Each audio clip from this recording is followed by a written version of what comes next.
Nobody who entered the tiger's cage ever walked out the same way. That was the rule everyone on the estate knew, even if they never said it out loud. And the night I broke that rule, I had nothing to lose except my life. I did not plan to walk into Bradley Kane's estate that night. I did not wake up thinking I would face a white tiger that belonged to one of the most feared men in America. I was just tired of my life, tired in a way sleep could not fix. So I kept walking, letting the rain soak my clothes, letting my thoughts go quiet. The mansion appeared on the hill like something unreal.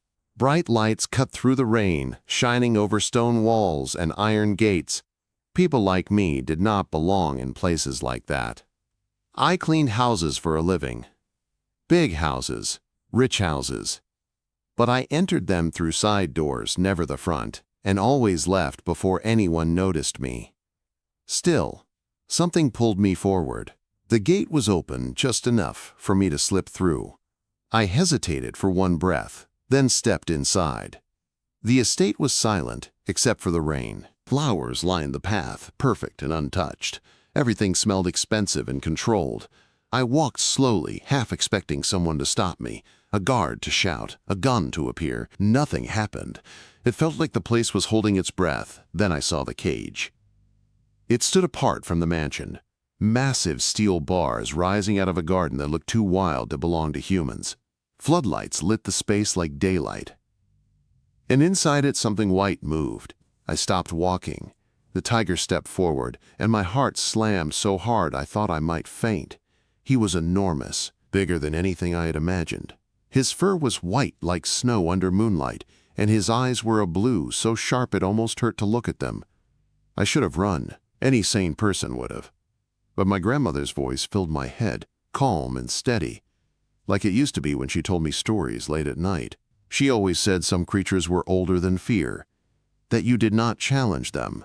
You greeted them. The tiger watched me, not angry, not calm, aware. I moved closer to the cage, rain dripping from my hair, my hands shaking. I could feel him studying me, measuring me. Every instinct screamed that I was standing in the wrong place, in front of death wearing white fur. I reached the cage door without realizing how I got there. The lock looked impossible to open, thick and heavy. But behind a small metal panel, I saw something my grandmother would have smiled at. A hidden release. People trusted what looked strong. They ignored what looked ordinary. I pressed it. The door opened.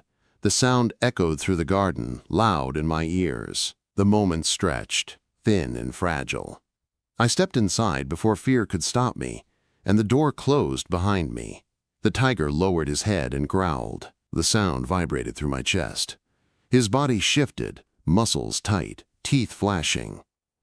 I knew that stance. I had seen it in books and videos. This was the moment before the kill. I raised my hands slowly and made the gesture my grandmother taught me when I was a child. It was not magic.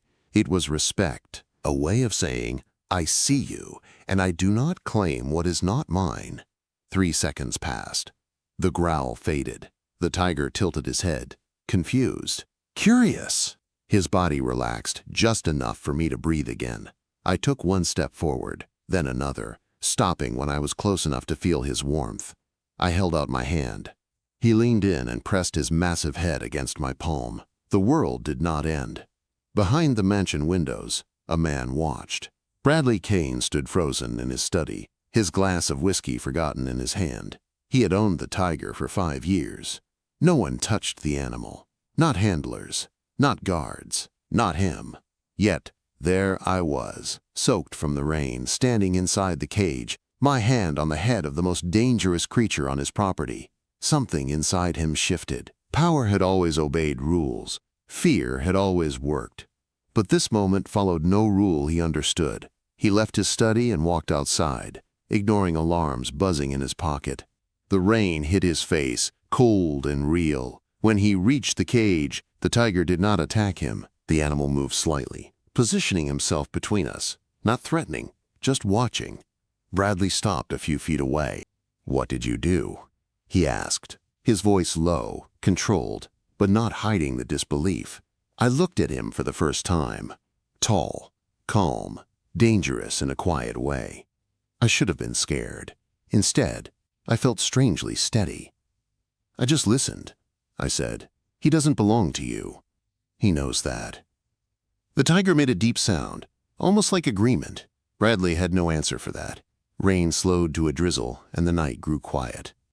Guards rushed toward us, weapons ready. But Bradley raised a hand, stopping them with a single gesture. No one argued. No one spoke. The tiger stayed still. My hand stayed on his fur. Bradley finally stepped closer. One step, then another. He crossed into the cage for the first time since it was built. Nothing happened. That was the moment I knew my life had already changed. I just did not know how deeply yet. The rain stopped, like it had been waiting for permission. The garden felt too quiet after that, every sound louder than it should have been. I was still standing inside the cage, my hand resting on the tiger's head, when Bradley Kane stepped fully inside. No one had ever done that before. I could feel it in the way the air changed. The tiger shifted his weight but did not move away from me. His body stayed relaxed, heavy and warm at my side. Bradley noticed that. I saw it in his eyes. He was trying to understand something that refused to fit into logic. "Who are you?" he asked. "My name is Malene," I said. My voice sounded steadier than I felt. "I didn't come here to cause trouble." He gave a short breath that was almost a laugh, but not quite. "You're standing in my tiger's cage. Trouble already happened." The tiger lifted his head slightly and looked at Bradley, not aggressive, not friendly, just aware, like he was judging him. Bradley stopped moving. I realized then that power meant nothing in this space. Money meant nothing. Fear meant nothing. The tiger decided what happened next, and for some reason, he was letting both of us stay. "I should call security," Bradley said, more to himself than to me. "But you won't," I replied. He looked at me sharply. "And why is that?" "Because you're afraid they'll ruin this," I said, "and because you don't understand it yet." That was the truth. I could see it on his face, the confusion, the curiosity, the crack in control. The tiger made a soft sound deep in his chest. Not a growl, something calmer. I slowly lowered my hand, giving him space, and he did not react. He stayed right where he was. Bradley finally spoke again. "Come out of the cage." I hesitated, not because I feared him, but because I felt like leaving mattered, like this place had rules I did not fully understand. "It has to be my choice," I said. The tiger flicked his tail once, slow and deliberate. Bradley nodded. "All right." I walked toward the open door. The tiger followed 2 steps behind me, close enough that I could feel his breath. When I stepped out, he stopped at the edge and sat down, watching. Bradley exhaled like he had been holding his breath the entire time. The guards rushed forward, but he lifted his hand again. "Stand down! Go back!" They obeyed, though their faces were pale. Bradley looked at me, really looked at me, like he was seeing past my wet clothes and tired eyes. "You're soaked. Come inside." "I can leave," I said. "You're not leaving," he replied, not as a threat, but as a statement. "Not like this." The mansion felt unreal after the rain in the garden, warm, quiet, too clean. I followed him through wide halls where everything looked expensive and untouched. I felt small walking there, aware of every step, every drop of water falling from my hair onto floors that probably cost more than my yearly rent. He led me into a sitting room with large windows facing the garden. I could still see the tiger lying beneath a tree, calm like nothing strange had happened. "Sit," Bradley said. I sat. A woman appeared without a sound and handed me a towel and dry clothes. She did not ask questions. She did not look surprised.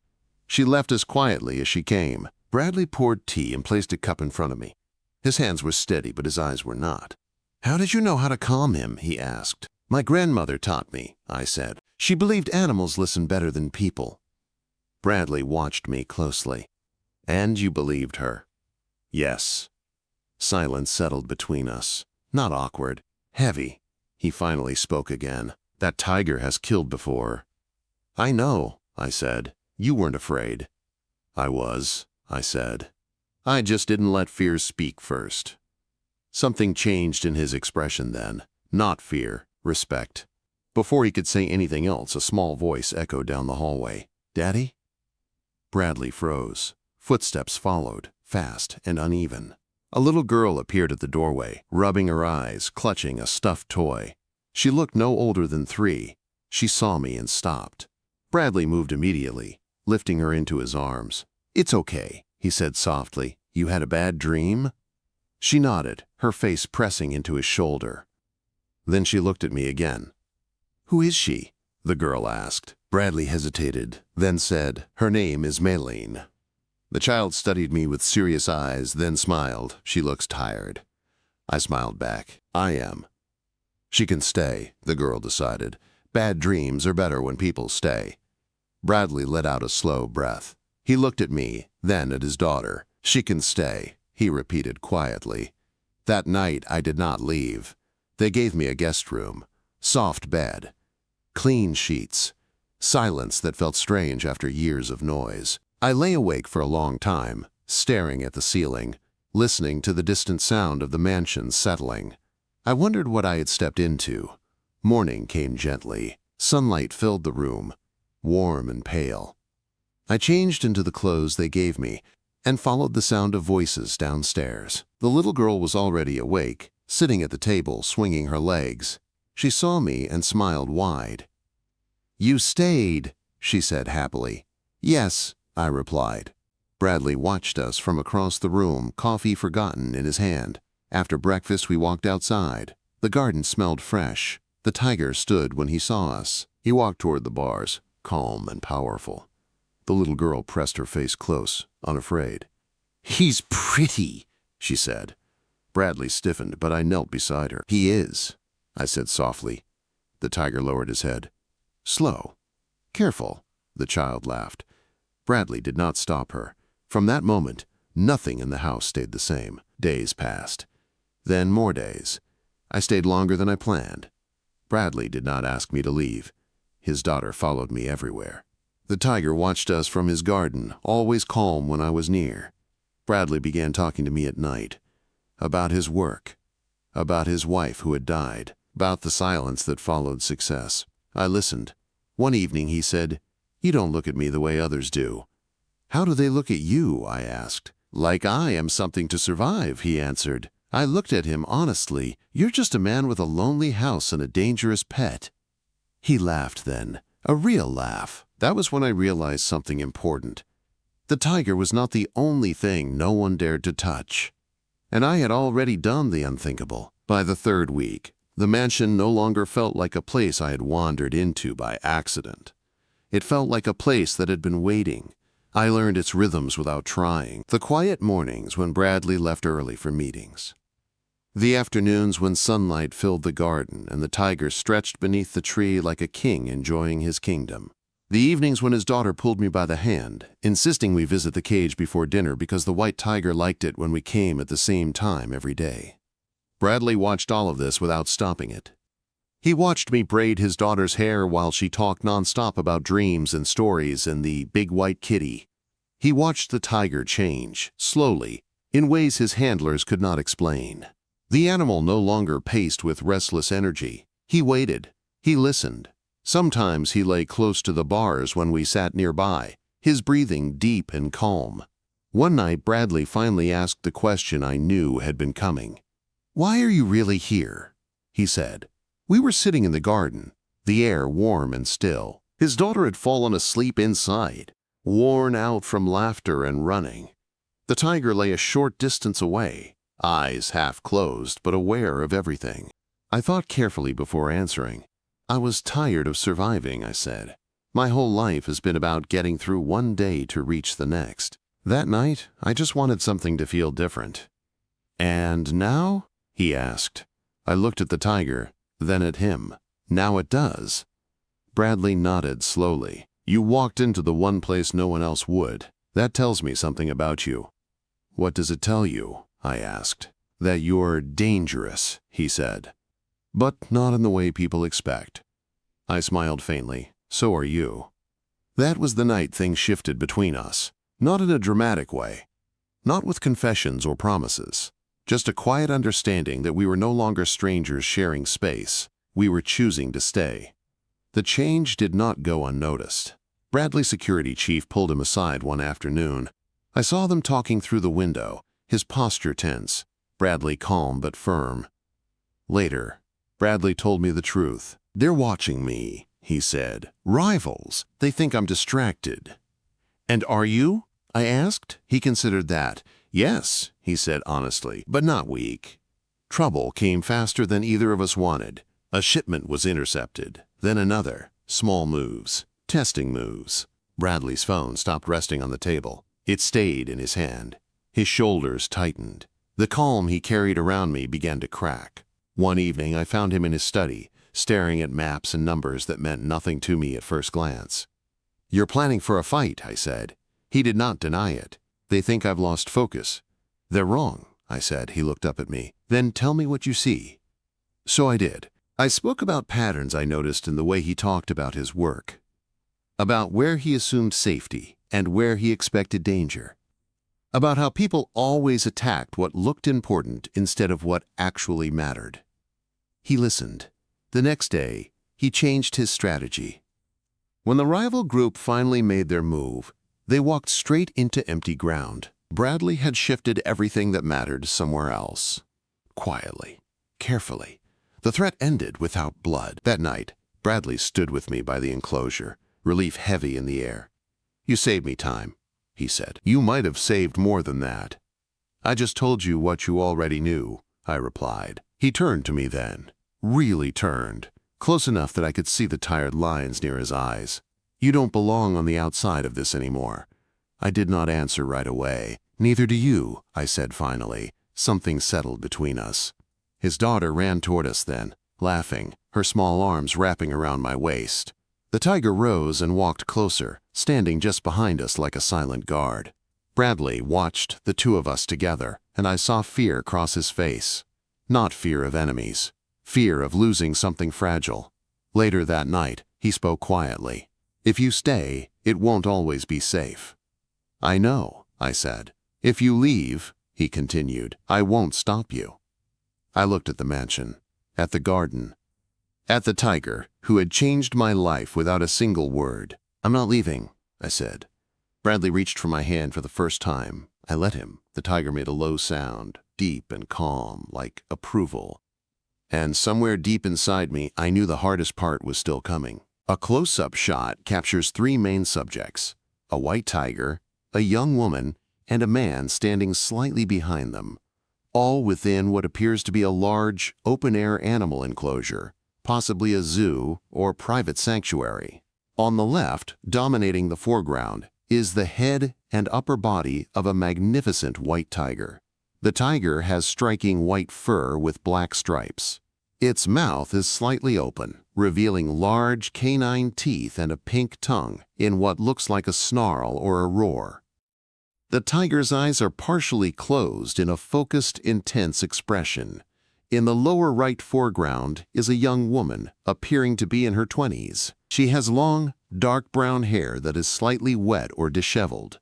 Her skin tone is olive. She is wearing a simple, light brown or tan garment, and her expression is one of apprehension or intense focus as she looks towards the tiger. Her left hand is slightly raised, palm open, extending cautiously towards the tiger's face. Standing directly behind and between the tiger and the woman is a man, appearing to be in his 30s. He has short, neatly styled dark hair and a beard. He is dressed formally in a black suit with a black shirt buttoned high. He has prominent tattoos visible on his neck, and his hands, which are resting at his sides, also appear to be heavily tattooed. His expression is neutral and stoic as he looks directly ahead. The setting is bright and sunny, suggesting an outdoor location. The background consists of lush green foliage, including tropical plants and palms, and a structure made of metal bars and netting, indicating the animal enclosure. The lighting is harsh, creating strong highlights and shadows, particularly on the tiger and the human subjects.